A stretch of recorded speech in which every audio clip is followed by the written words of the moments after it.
And you're welcome back to the show. Many thanks for staying with us. Now let's go to Uganda because the opposition presidential candidate Bobi Wine says the military entered and took control of his home shortly after declaring he won yesterday's presidential election against incumbent Yoweri Museveni.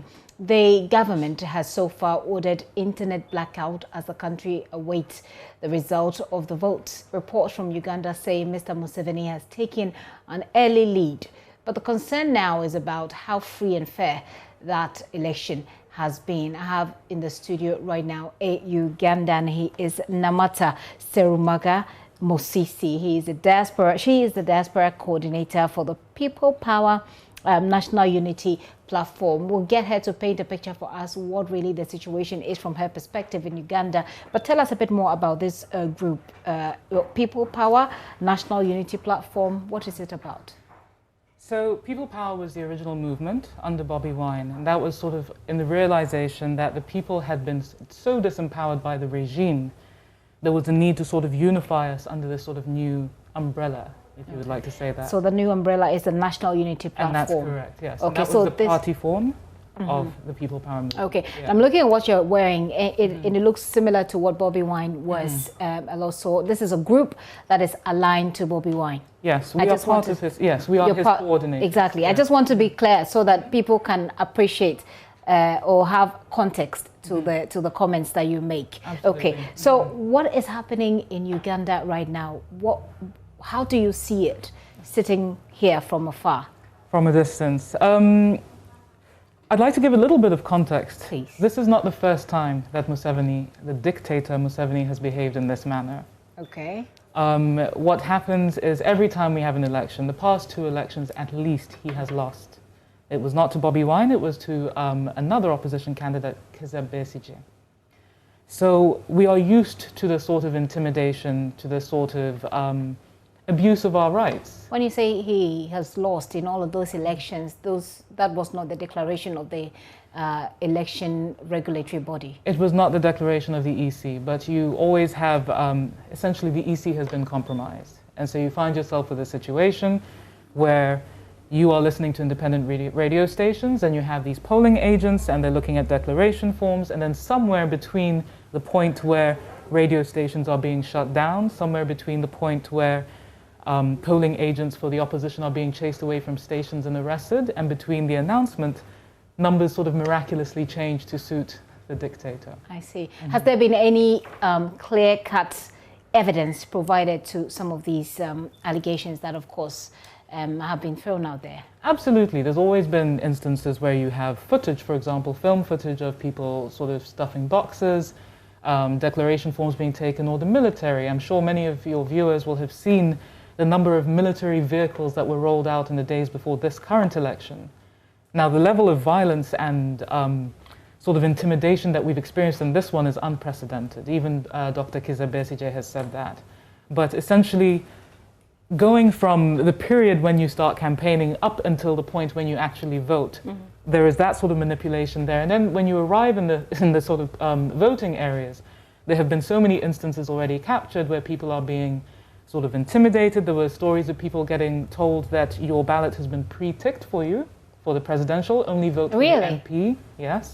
There's been instances all across the board of so many discrepancies. And one, I believe, in the area that the dictator comes from, they had said something along the lines of, essentially, I think the number they gave of votes that well, they said he got 100% of the votes, but the number they gave was more than the number of actual voters in the constituency or in the polling station. I mean, that can easily pass for a mistake. I mean, we've seen a bit of that mistake happen in our own elections, and the Electoral Commission has come to correct it subsequently. So it could be a genuine mistake. But you consistently refer to the incumbent president as a dictator, and I just want to, I just want us to clear that up a little bit. Why do you call him a dictator? Because as far as we know, he is in government as an elected leader of Uganda. Thank you for asking that. It's actually important to clarify it. Yes. So Yoweri Museveni came into power by the gun in 1986. We only had our first elections in 1995, or was it 96, around there, right? Ever since he has come into power, everything he has done has been through violent repression. Even when he was fighting in the bush, there was a lot of and it wasn't the sort of it wasn't the sort of violence that you say, oh, it was for a cause, we're liberating a people. It is known that he is a very violent character, and he is the kind of person who is, in his own words, here for himself. He's here for himself and for his family. Looking at the results that are coming in, obviously people do not agree with you. It looks like he is in the lead so far. See, this is the thing.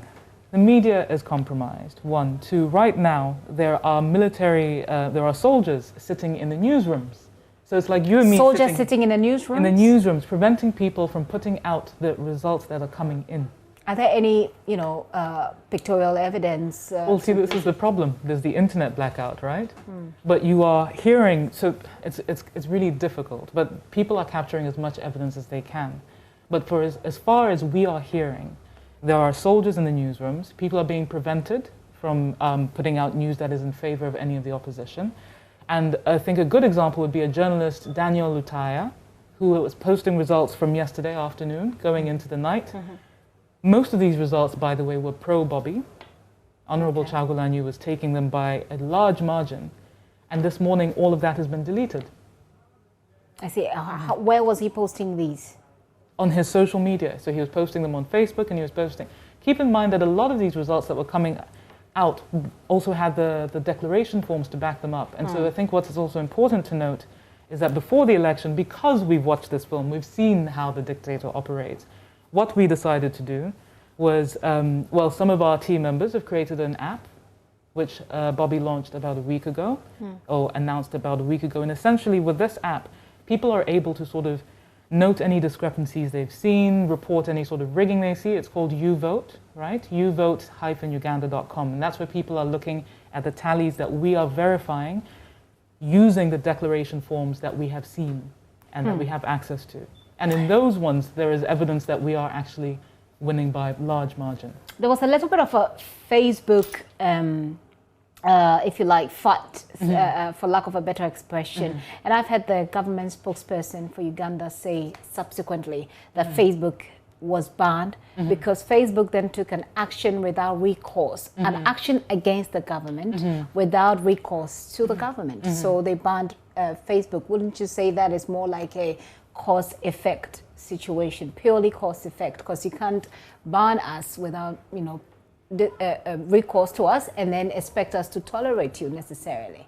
Sure, but as I understand it, they were violating rules. They were using sort of all sorts of images as sort of propaganda, right? So there were things that they were sort of trying to create an understanding of a situation that wasn't the real situation on the ground. Those were the reasons that were given. Now, I am for free speech, and so I understand the concerns that were raised. But I also understand that we have, and this is as a person who's also experiencing it, the way they manipulate the situations, the way they're very organized in the way that they target people and the way they create. When you say they, you mean government? The government, under Museveni, yes. Yeah. Look, it's really, and I think also, all of these things aside, one thing I just really do want to highlight is that everything that we look at right now, we need to also look at in the context of the campaign. If you think about the fact that just a week ago, was it a week or 2 weeks ago, over 100 of Bobby's campaign team were abducted. They were off to a campaign location. He was arrested. They were all arrested. And now Bobby's best friends and campaign team and his security were all taken. They have not been released. Many of them were granted bail, but they will not release them. Right? The women were stripped naked in their cells. Who was stripped naked? The women of the team, the campaign team. You're looking at, for example, the young nurse Joy Strong. I see. You see, so this is what's been happening. A few days before that, Francis Sentaza, who was also one of Bobby's security guards, had been killed when a military car drove over him and then reversed.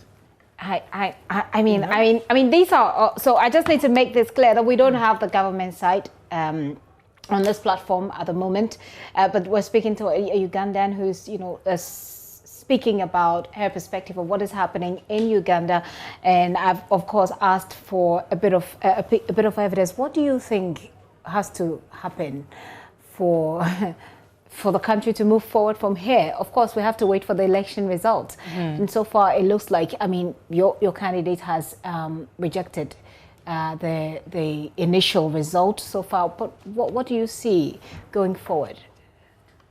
Well, I think everyone can agree, regardless of which party, save for perhaps Museveni's NRM, that Museveni has to go. It has been 35 years. And if he doesn't? Well, if he doesn't, he's going to have to be made to leave, unfortunately. And that's what, I mean, you know, you've seen the hashtag, we are removing a dictator.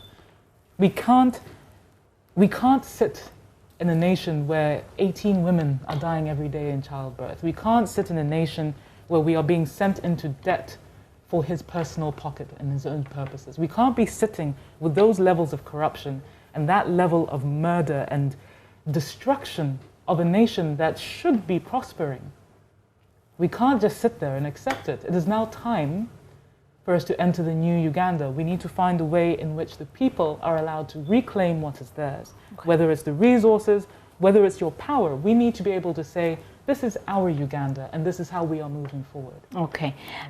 This is all time will allow us for now, but the elections, the results are hopefully still trickling in back home in Uganda, and hopefully we'll get some, I don't know what to say, but hopefully we'll get some of those figures to be able to share with you as we go along. I've been talking to Namata Serumaga-Musisi. She's the diaspora coordinator for People Power National Unity Platform. They are a group that's affiliated with the contender in this election, Bobi Wine. You seem to want to say something? I did. I've run out of time, but I can do that in 30 seconds if you can. Very quickly, please. What I think is important is that Africans need to keep their eyes on Uganda. The situation there is very tense. We don't know what is going to happen, and we have seen sort of precedent actions which tell us that it's not going to go well if we do not have the support of the people around us. So Africans, please keep your eyes on Uganda. You need to stand with Uganda. We can't have lives being taken from us like this. Stand with Uganda. Please stand with Uganda. Thank you. Stand with Uganda, she says.